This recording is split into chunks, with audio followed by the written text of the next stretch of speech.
Good morning, everyone. My name is Amber, and I'm back to read Chapter 5 in the book, What is the Battle of Gettysburg? Alright, here we go. The Southern surprise attack never happened.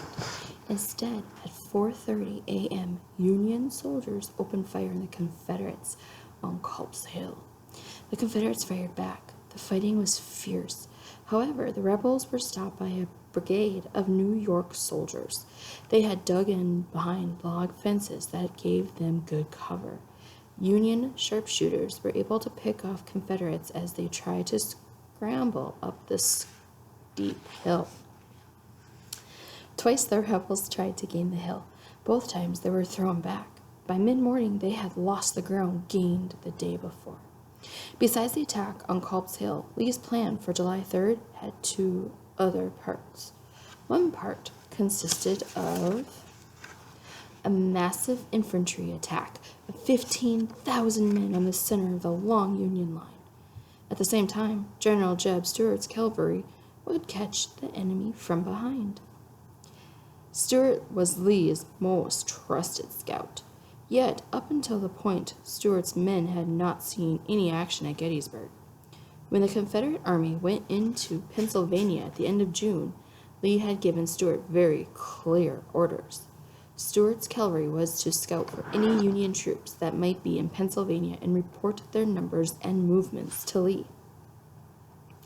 Stewart and his men had done this kind of scouting before.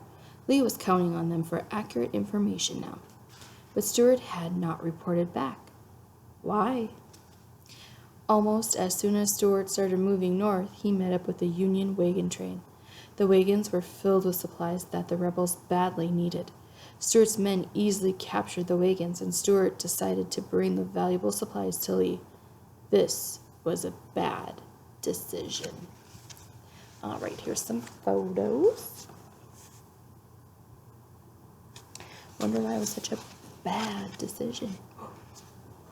Well, I don't know how many were in that wagon. I'm assuming they probably did something to the Union soldiers. Killed them? Or else captured them? Moving supplies slowed Stewart down so much. That's why. That Meade's northern troops had moved into Pennsylvania without Lee knowing where they were. It turned out they were only about 20 miles away. By the time Stewart learned that the two armies were at Gettysburg, the battle had started.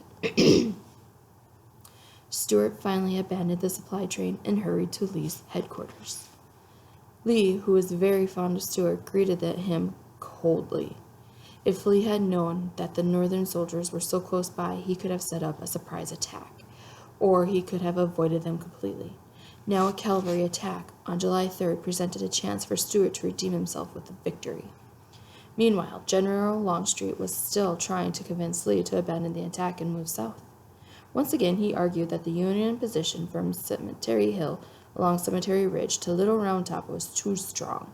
Also, his soldiers were exhausted from the last 2 days of fighting. Fresh troops were needed. General, I have been a soldier all my life, Longstreet said. It is my opinion that no 15,000 men ever arrayed for battle can take that position.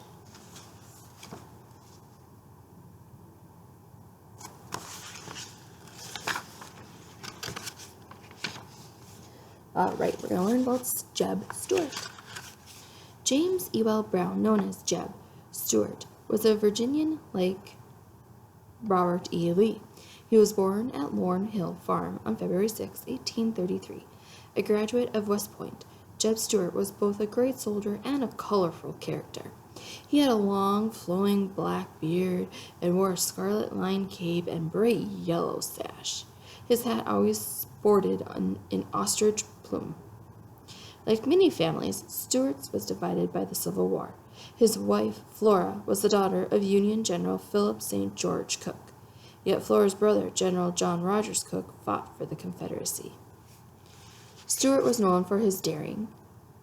On June 12, 1862, Stewart took a force of 1,200 troops and, in 4 days, circled around a gigantic gathering of more than 100,000 Union soldiers in Virginia.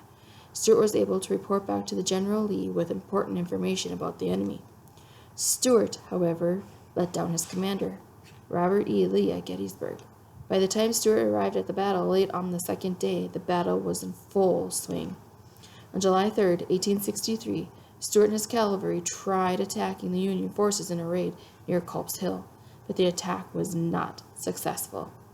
After the Battle of Gettysburg was lost, Lee had Stewart and his men protect the Confederate army as it retreated south. Less than a year later, on May 11, 1864, Jeb Stewart was wounded at the Battle of Yellow Tavern, Virginia. He died the next day. He was only 31 years old. Younger than me. Jeez. Wars are just nasty. Just nasty. But you have to go through them, I guess, right? By that position, he meant the miles-long Union line. 15,000 men were not enough to do the job. Lee, however, still refused to listen. He was determined to stick with his plan. He still could defeat the enemy at Gettysburg.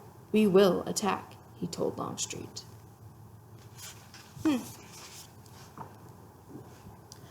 Well, not sure what's happening there. I wonder if he would have, with Longstreet telling him which way he should go, he may have been probably better off that way, but obviously he didn't do what that guy was telling him to do, so it turned out differently, obviously, but I don't know, I just think it's very interesting. And then he had a scout, Jeb, who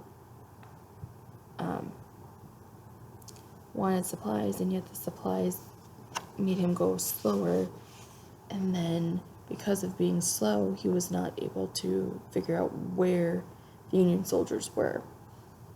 And that's a big hit too, not knowing where they're going and how many there are. Kind of happens, right? All right. So I'm gonna go and leave for today. If you like what I'm doing by reading books, please like and subscribe. Tell people. Be awesome. I hope you all have a great day, and I'll see you in the next time. Bye.